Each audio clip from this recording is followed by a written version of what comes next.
A quiet man sits on a cold metal bench deep inside an alien prison. The walls are made of dark blue stone, glowing faintly with some strange energy, and the air smells like rust and chemicals. The man is alone, barefoot and wounded, his simple black clothes torn and stained with blood. His hands rest on his knees, and his eyes stay fixed on the floor.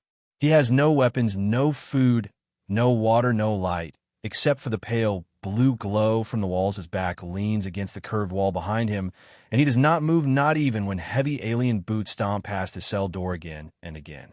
Outside the cell, aliens walk by, some in uniform, some in armor, some just curious. All of them whisper as they glance through the small window in the door. "He's from Earth," one of them says, their voice low but filled with interest. "Earth really sent a human here," says another in disbelief. "What was the reason?" someone asks. Nobody answers. Then loud laughter echoes down the hallway. Guards in tall silver armor stop near the cell. The lead one smirks and waves a hand at the man inside. "So what if he's human?" "Humans are weak," he says. "We took him without a fight." His men laugh with him, and one even knocks on the cell door, as if mocking a child locked inside his room. Inside the cell, the man does not respond. He does not flinch or speak or even blink. He sits as still as stone, like he has all the time in the universe. A short flashback flickers through the moment, like a quiet wind, bringing memories of how it all began. The man had arrived at the galactic station just 3 days ago, alone, no escort, no ship, just him. He came in peace, wearing a black suit and carrying only one thing, a small Earth flag folded neatly under his arm. He passed through scanners and checkpoints. He nodded to alien officers. He spoke. When spoken to, he said he was a peaceful envoy from Earth here for diplomatic talks, nothing more, nothing less. They let him in with little interest, thinking nothing of one human who smiled politely and walked with calm steps among hundreds of species in the galaxy's most guarded neutral station. But something happened that no one explained. On his way to the meeting room, he was stopped by unknown guards. Their uniforms were not from the station. Their badges didn't match any known alliance. They grabbed him hard, twisted his arms behind his back, and pushed him to the ground. He didn't resist. He didn't shout. They dragged him through the halls, past shocked faces and confused soldiers, past officials who looked the other way and diplomats who stepped aside, not wanting to get involved. He was beaten in a quiet, dark room under the station's lower levels. No cameras, no witnesses, just fists and boots and alien voices, shouting in languages he did not speak or care to understand. Then, without a trial, without any reason, they threw him into the prison cell, where he now sits in silence. Later, the galactic warden came to see him, an old creature with deep scars across his four-jawed face and a long cloak that dragged on the floor. As he walked, his eyes were cold and proud and full of something cruel. He looked at the human and spoke with a low, slow voice. "Earth can't save you," he said. "No one is coming. No one dares challenge the authority here. This is our space. You are alone." The man looked at him, but said nothing. His expression didn't change. His breathing stayed calm, his body weak, but his eyes strong. The warden waited for a reply, but got none. After a long pause, the warden scoffed and walked away, his cloak brushing against the floor like dry leaves. Since then, time moved slowly. No clocks, no sounds, no sunrise or sunset, only silence and whispers behind the walls and the heavy door. Still, the man doesn't speak. He doesn't shout for help. He doesn't try to escape. He simply waits. His silence begins to disturb the guards. They start to check the cameras. More often, they argue about what to do next. Some say, "Send him back." Some say, "Keep him as a hostage." Some even suggest execution. But no one acts, yet fear starts to grow slowly like a shadow at the edge of light. The aliens do not understand his calm. They do not know what it means when a human is quiet, when a human does not beg, when a human simply waits. Because humans are loud when they are afraid and louder when they are angry, but when they are quiet, it means something else, something dangerous. More whispers spread across the station. Is it true Earth has warships cloaked in deep space? Did you hear what happened to the Iron Moon last year? A single human scout and 3 Star Destroyers vanished. Some say Earth has black ships that can't be seen until it's too late. Others say they have weapons that burn without fire and strike without sound. But no one really knows, and that is what scares them the most. Inside the cell, the man shifts slightly for the first time in hours. He lifts his head and looks at the camera above the door. He knows it's there. He knew from the start. He stares at it not with fear, but with a silent message. I'm still here. And he knows someone on the other side is watching, maybe someone on the station, maybe someone far away, maybe someone who already gave the order. Because when Earth sends someone alone, it's not a sign of weakness. It's a warning. And this time they touched the wrong human. And Earth always answers. The alien space station floated in orbit like a silent beast made of steel, and secrets its surface shimmered with a strange silver light, and its hallways ran deep like the veins of a sleeping monster inside it. Thousands of beings from across the galaxy moved and worked and talked, but now they whispered. The whispers began in the prison wing and spread like smoke across every level, from the lowly cargo workers to the high-ranking officers. Everyone had heard the same thing. A human is here. The words passed from mouth to mouth like a spark through dry grass, and no one could stop it. No one tried. In the mess halls, aliens lowered their voices and leaned in close as they spoke of the human prisoner, taken just days ago by unidentified guards and locked away without trial. They say he came alone, someone whispered, carrying a flag from Earth, nothing else. Why did they take him? Said another alien. This isn't war. Does Earth even know he's gone? In the training halls, young soldiers practiced slower than usual, eyes drifting to the shadows, thoughts broken by questions they could not ask out loud. In the command center, 2 officers stood at the edge of the large viewing window, staring at the cold stars outside. One was young, one was old, both silent for a moment. Then the younger spoke. He didn't resist, he said quietly. I know, the older one replied. He didn't beg, either, not even once. I know that too. Do you think Earth will come for him? The older officer didn't answer right away. Instead, he turned away from the window and stared at the map table glowing softly with the latest traffic data from nearby sectors. He tapped his claw on the table slowly, thoughtfully, the way he always did when something was wrong. Do you know what Earth did at the Crimson Rift? He asked, finally, his voice low. The younger one shook his head, unsure. They sent 1 scout ship to investigate a missing trade route. Just one, but it never reported back the pirates. They thought Earth would not bother to follow up. They were wrong. Earth didn't send words or warnings. They didn't send diplomats or threats. They sent 1 fleet and turned the entire asteroid belt into dust. The room went quiet again. Down on the observation deck, a group of civilians gathered near the glass panels looking out at the stars, but their eyes were not on the stars. They were on the security feeds floating in the air. Beside them, screens that showed different parts of the station. One screen flickered, showing the hallway outside the cell where the human was kept. A young alien child pointed at the screen. Is that the human? She asked her father. Yes, he replied, pulling her close. Come, let's go, we shouldn't be here. Will Earth come for him? The child asked again, her voice innocent and curious. Her father looked down at her, unsure how to answer. I don't know, he said quietly. I really don't. In a quiet control room near the station's core, the security director stared at the data feed from the cell, motionless, heartbeat steady, eyes still locked on the silent human sitting alone in the dark. He hadn't moved in hours, not even blinked much. The director leaned forward, watching closely. He's too calm, he whispered to himself. Behind him, the door slid open, and the station commander entered his presence, heavy, his steps slow, his long coat dragging behind him like smoke. Report, he said without greeting. The director stood and turned, eyes tired, shoulders tense. No change, sir, he said. He just sits there waiting. Waiting for what? I don't know, sir, but I don't like it. The commander walked to the screen and looked at the man in the cell for a long time, saying nothing. Then he turned away and looked at the far wall, where old war banners hung dusty and forgotten. I met a human once long ago, he said in a low voice, during the siege of Morn Station. I saw him walk through fire with a broken leg, still carrying 2 wounded allies on his back. Did he survive? No, the commander said quietly, but he bought them enough time to escape. He died standing. The director swallowed hard. So should we inform the authority, or maybe contact Earth ourselves, maybe offer to release the prisoner? No, the commander said, too fast, then paused and sighed. Not yet. Why not, sir? Because if Earth already knows and they haven't responded, it means they're watching.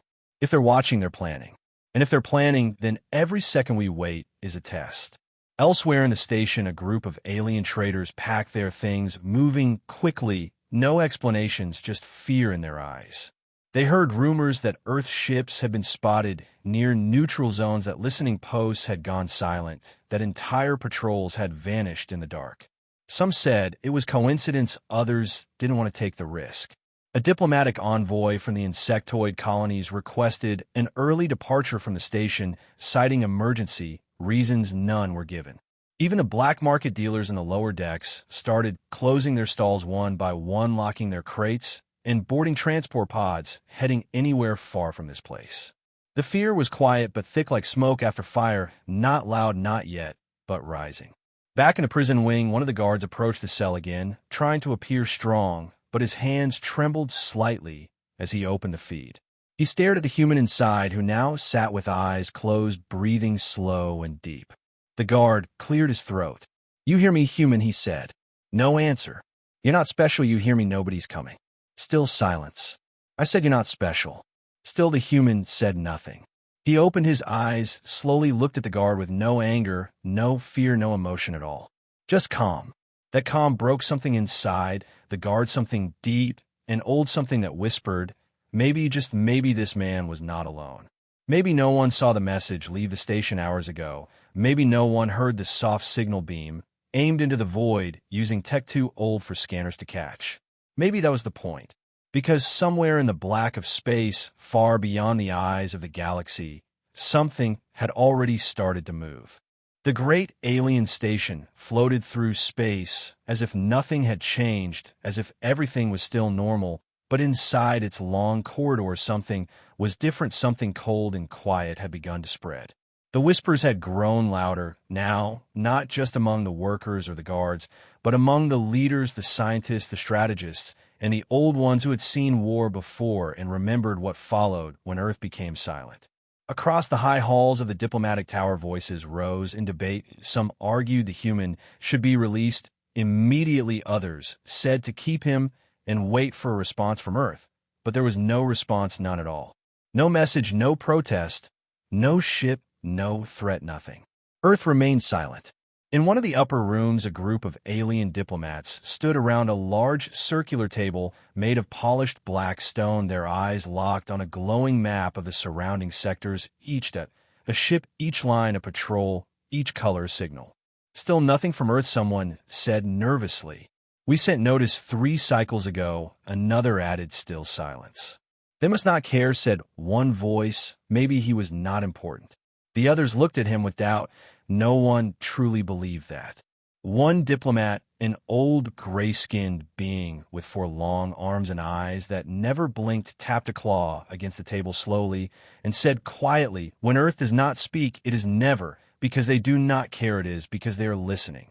In the prison wing, the human still sat in silence, his legs crossed, his back straight, his eyes open now, but distant, as if watching something no one else could see. Guards changed shifts nervously, each one entering with more fear than the last. None spoke to him anymore. Some would not even look at him. The strange calm around the man had become heavy like gravity, pulling on their minds. On the 3rd level near the market square, a small crowd gathered around a public screen. The station news showed images of star charts showing Earth's regions, still silent, still neutral, still quiet. No movement, no announcement, no change. But the people were not comforted by this. Instead, their fear grew. One alien merchant looked up at the screen and whispered to no one in particular, "They are waiting, and when they move it will be too late to stop." A group of engineers gathered in a small room to discuss system readings. Something strange had begun happening across the outer sensor arrays, short blackouts, ghost signals, flickers of nothingness that passed too quickly to trace. "We think it's just solar interference," said one technician, "maybe background radiation." Another shook her head. "No, this is different. Something is out there. But we see nothing on scans." "Exactly," she whispered. In the command center, the station commander sat alone at his desk, his eyes fixed on a single report sent to him directly, just one line on a blank screen. "Signal confirmed." He leaned back in his chair, hands folded, mind racing. He remembered his days as a young officer, remembered a battle near the edge of Terran space, where an Earth ship had appeared without warning and disabled 6 enemy cruisers in under a minute, not with fire, but with silence, disabling all systems at once, leaving them floating dead in space. He had survived only because his ship surrendered immediately, no questions, no fight. He stood up now, walked slowly to the window, and looked out into the stars beyond. Nothing moved, nothing shined, just space, deep and dark and quiet. In the station's central plaza, a group of young alien soldiers sat together, helmets off, food untouched, their training forgotten, their thoughts elsewhere. "Do you think Earth will really come?" asked one. "They have to come," said another. "He's one of them. But they're so quiet. That's what scares me." At that moment, a low alarm echoed through the halls, not loud, not urgent, just a soft, repeating tone, one that signaled a communications report. In the main communications room, an officer checked the screen, his eyes going wide. "Sir," he said into the comm link, "we have a situation." "Explain." "Long-range relay posts have gone dark, 5 of them, all on the same side of the station." "What do you mean dark?" "No signals, no traffic, no warnings, just off like they were never there." "Can you locate the cause?" "No, sir, and our scans show nothing." The commander turned slowly from the window, his face calm, but pale like ice. "Activate silent mode, reroute all internal channels, secure station command, and put defense systems on standby. Do not alert the public yet." "Sir." "Just do it." The human in the cell suddenly opened his eyes fully and looked up, his head turning slightly toward the ceiling, as if hearing something faint and far away, something no one else could hear. He smiled. In a hidden monitoring room deep within the station, a single technician stared at a console, blinking rapidly with unreadable symbols, his hand shaking as he reached for the emergency lock switch. He didn't know what was coming, but he knew enough. It had begun. In space far beyond the station, cloaked in the folds of gravity and dark matter, ships began to appear, not by warping in or jumping, but by fading slowly into view like shadows becoming real. No lights, no signals, no sounds, just presence. Massive dark ships built not to be seen, not to be feared, but to be remembered. Each one marked only with a number and the ancient seal of Earth. No one on the station saw them, yet not really, not clearly, but something inside every living thing began to stir, as if the air itself had changed. Earth had not spoken. Earth had not warned. But Earth had arrived. Far beyond the outer edges of the station, where only deep space lived, something moved without being seen. No light, no signal, just silence and shadow.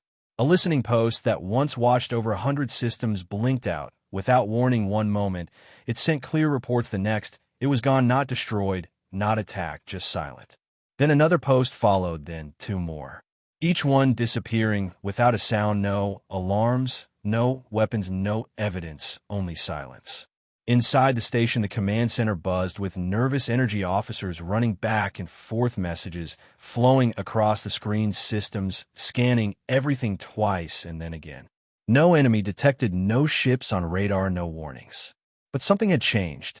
The commander stood at the center of the room, eyes locked on the largest screen, his voice calm but firm as he gave orders to increase patrols and activate passive defense grids. He did not know what was coming, but he knew this was not normal. Silence from Earth was already strange. Silence across space was worse.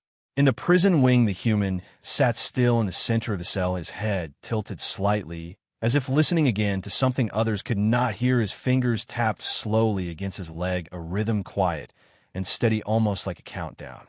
Guards watched from the other side of the hallway, no longer laughing, no longer mocking now. They just stood alert, weapons ready, hands shaking, eyes wide.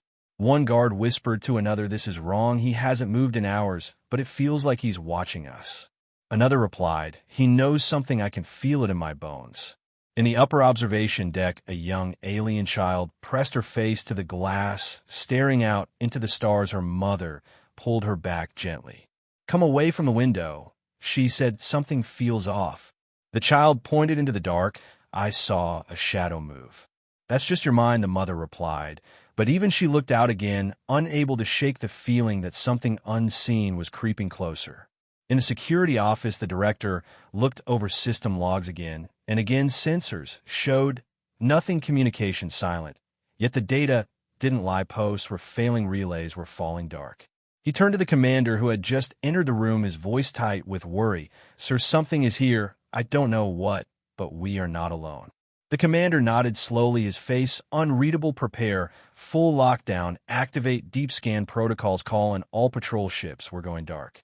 Down in the civilian sector, the marketplace grew. Quiet stalls, closed doors, locked people packed in silence. Try not to show fear, but it leaked through anyway in every look, in every hurried step.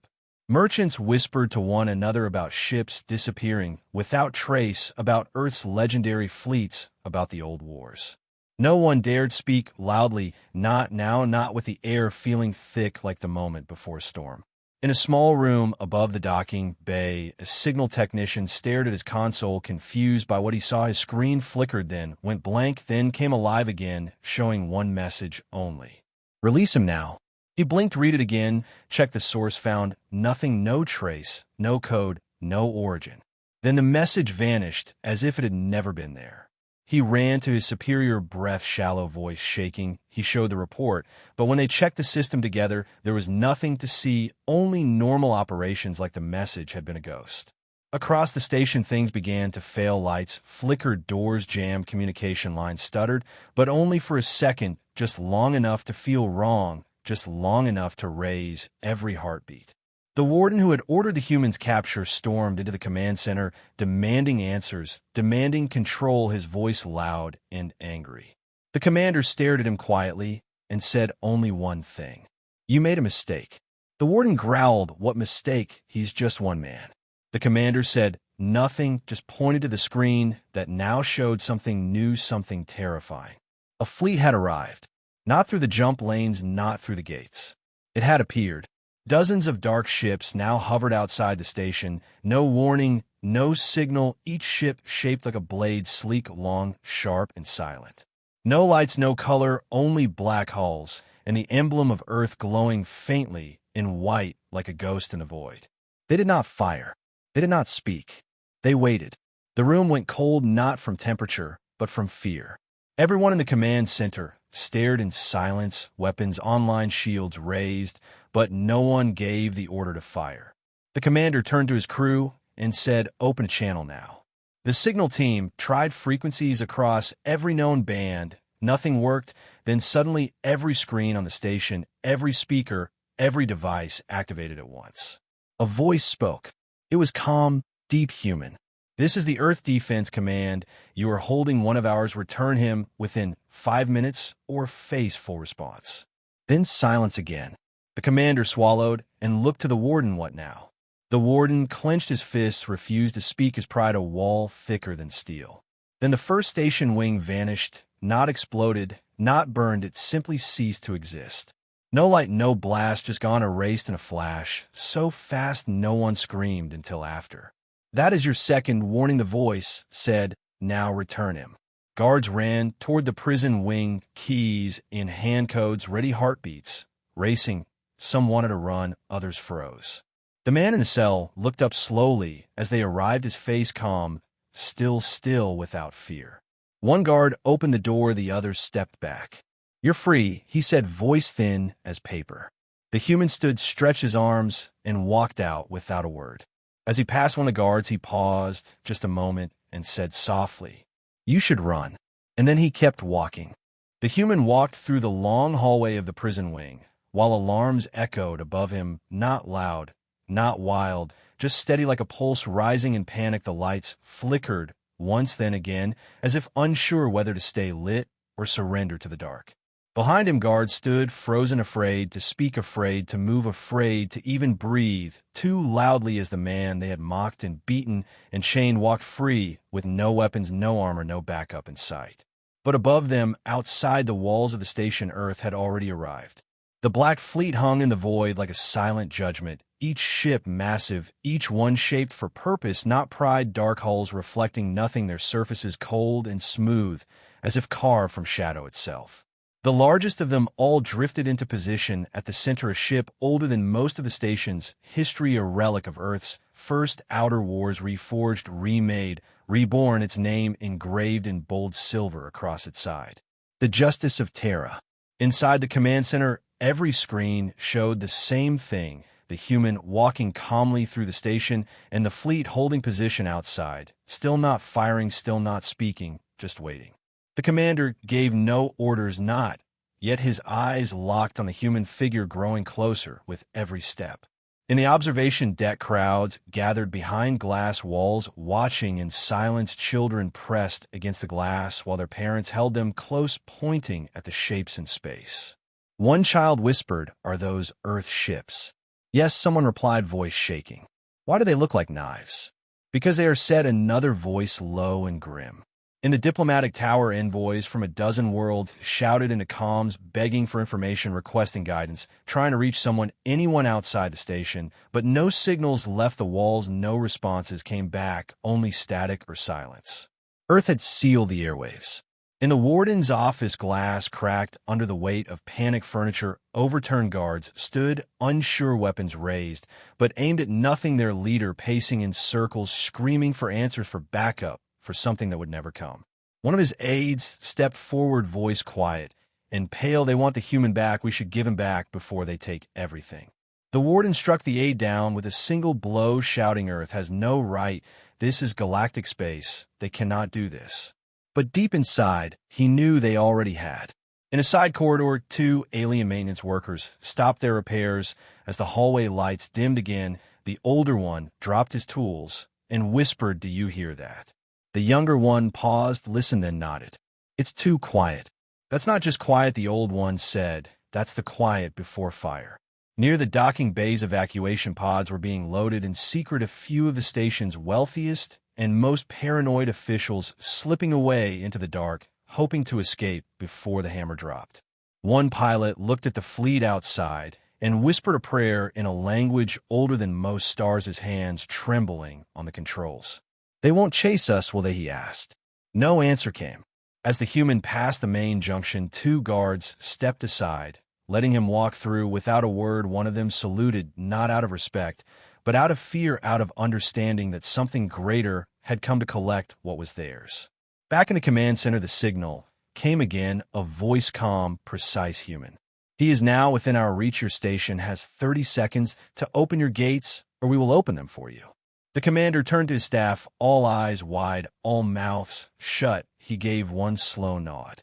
"Open the gate," he said quietly. On the outer edge of the station, a massive gate slid open, its metal groaning under the shift, and from the Black Fleet, a single ship moved forward, not fast, not loud, just steady, a transport vessel, sleek and long, escorted by two shadowed crafts, smaller and sharper, like wolves beside a carriage. The transport docked with no trouble, no resistance, its systems overriding the station's locks like they were nothing. Inside it stood, still waiting. The human stepped into the final hallway, the last stretch between him and the dock, his boots echoing softly across the floor, each step louder than the one before, each second pulling tighter on the nerves of those watching. He stopped once and looked to the side where a young alien officer stood, watching through a crack in a nearby door. Their eyes met for just a second. No words were spoken, but something passed between them, something deep and final. Then the human turned and entered the dock. The door closed behind him. From the outside, the fleet shifted, slightly positioning itself around the station, not in a circle, but in a shape older than any current formation, a shield and a sword both at once. Back inside the station, the lights returned, the air clear, the alarms faded, not because the danger was over, but because Earth had what it came for, and Earth did not speak twice. In the docking control room, a technician stared at a screen, the transport systems fully silent. Not one code visible, no signature, no trace. It had come like a ghost and would leave like a shadow. And it did. The ship undocked with the same calm silence and drifted back to the fleet. The moment it touched formation again, all ships turned at once, engines glowing faintly with a soft blue fire. They did not speak. They did not threaten. They simply left. One by one, they vanished into the black, folding into space like wind into night, gone without sound or trace. Inside the command center, the silence remained, everyone staring at the empty screen where the fleet once was, hearts pounding, breath held, as if the memory alone could still burn them. The commander looked down at his hands, then out at the stars again, and spoke so quietly only his second in command heard him. "We never had control. Not from the beginning. They allowed us to hold him just long enough. And now they are watching. Always watching." The station floated quietly once again, as if nothing had happened, but everyone inside knew something had changed, something deep, something that would never be forgotten. Across the decks, no one moved with confidence. No one laughed. No one dared speak too loudly. They walked in silence, eyes down, ears open, afraid that a single wrong word might bring back the fleet that had just vanished into the stars. In the command center, the screens were blank, the audio lines were clear, the air was heavy with fear and memory. The crew stood at their posts, unsure if their jobs still mattered, unsure if their actions had any meaning now. The commander sat alone in his chair, not looking at the screens, not reading the reports, just staring out the window where only black space now remained. He had watched them come, he had watched them leave, and he had understood that he never had control, not over the station, not over the human, not over anything at all. The warden stormed in cloak, torn face, red voice raised, demanding answers, shouting about pride, about strength, about the authority, about how Earth had no right to do this to them. No one replied. He slammed his fist against the table again and again, shouting, "They can't treat us like this. We are the Galactic Authority." Still no one replied. The commander turned slowly, his eyes dark with something the warden had never seen before, something older than rage, colder than fear, something empty. "They didn't treat us like anything," he said quietly. "They didn't care."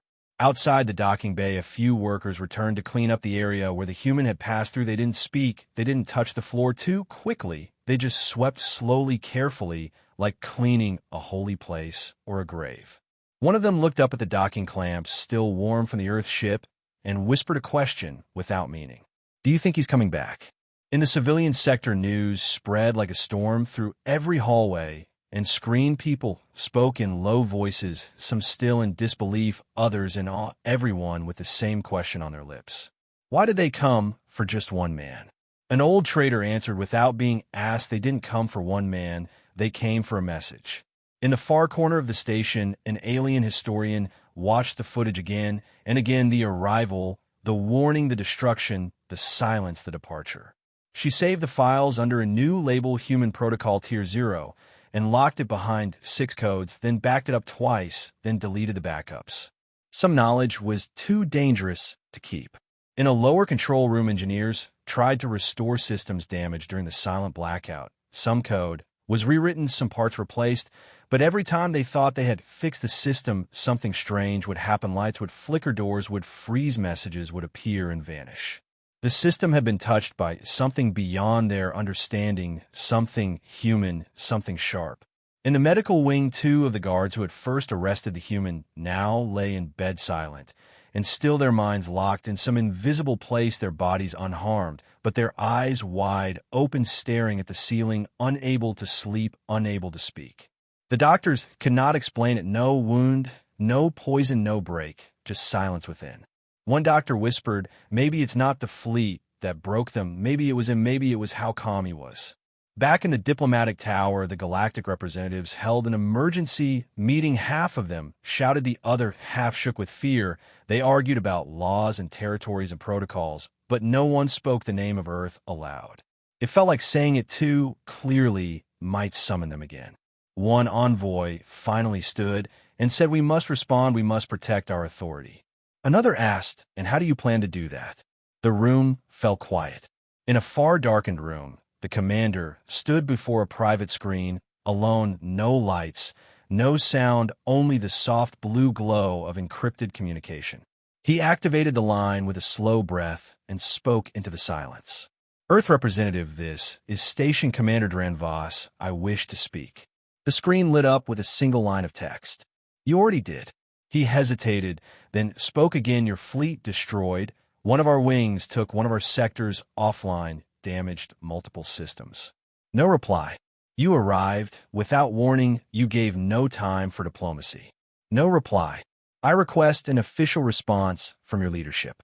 After a long pause, a second message appeared. We sent one man, you touched him, you will not touch another. The line went dark. The commander stood still, heart heavy, mind spinning. He looked down at his hands, then out the window once more.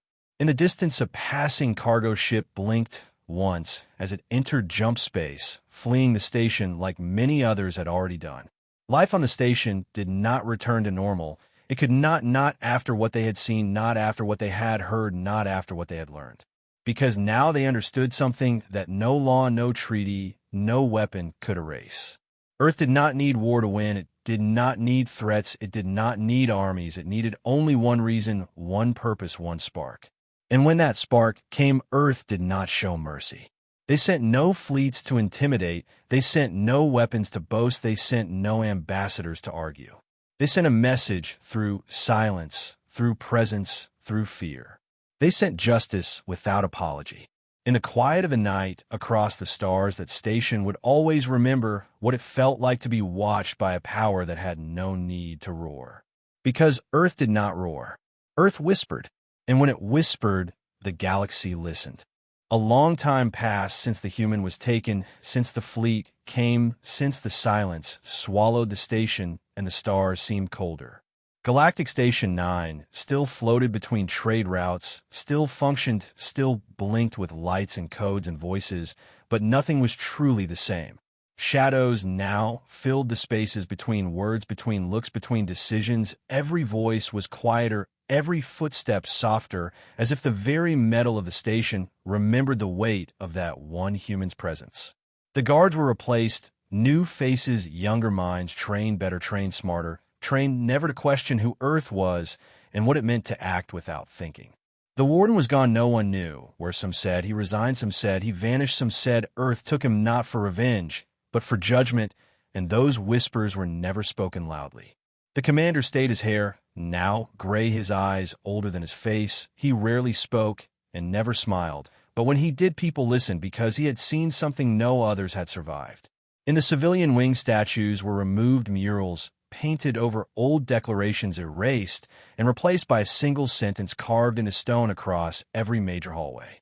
Do not touch what you do not understand.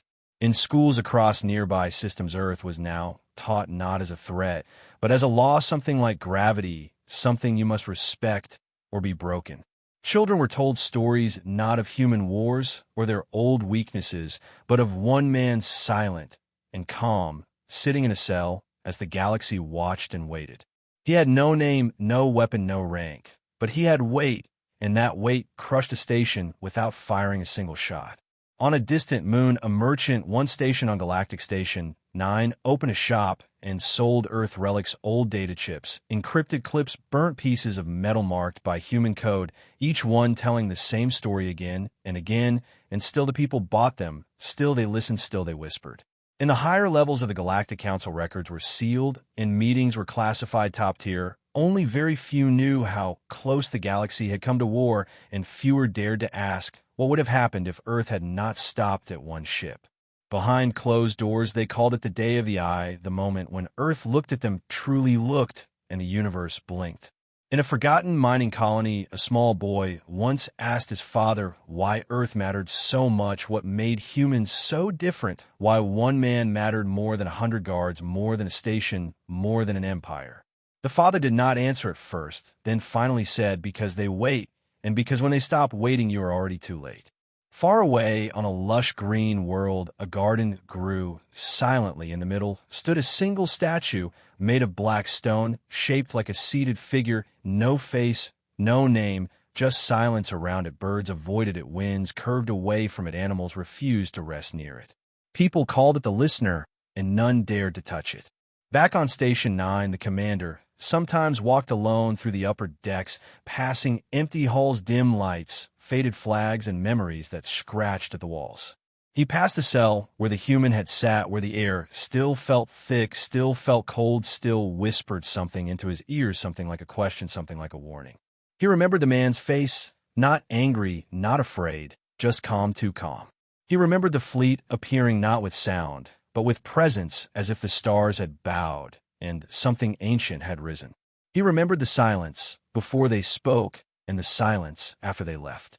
He remembered that feeling, that chill, that ache in the soul that told him truth and power were not the same, and sometimes the quietest voice was the one the galaxy would never forget. On the day the human was taken, Earth had said nothing. On the day they came, Earth still said nothing. But when it ended, they spoke only one word. Enough. That word was now studied in every academy, decoded in every language, recorded in every system. Enough meant Earth was watching. Enough meant patience had a limit. Enough meant they did not need to speak twice. And so, the galaxy moved forward slower, quieter, wiser, with fewer prisoners, fewer beatings, fewer threats, not because laws had changed, but because understanding had finally arrived. Because no one wanted to be the next station. No one wanted to test that word again. And the human who started it all, who never raised his voice, who never fought, who never begged, who never broke, remained a shadow. In history, a myth, a warning, a name never spoken because no one ever learned it. Some said he returned to Earth and walked through forests with bare feet. Others said he was still out there, still traveling, still listening, waiting for the next moment to sit quietly and watch. And some believed he was not just a man, but a message wrapped in skin, a living code sent to remind the stars that Earth was not weak, was not silent, was not alone. In the end, the galaxy did not forget, not in years, not in centuries, not in stories told by firelight, not in data logs buried deep beneath moons. They remembered, because one man walked into a cell and never screamed, because one ship arrived and never fired, because one word echoed through time and space and silence. Enough.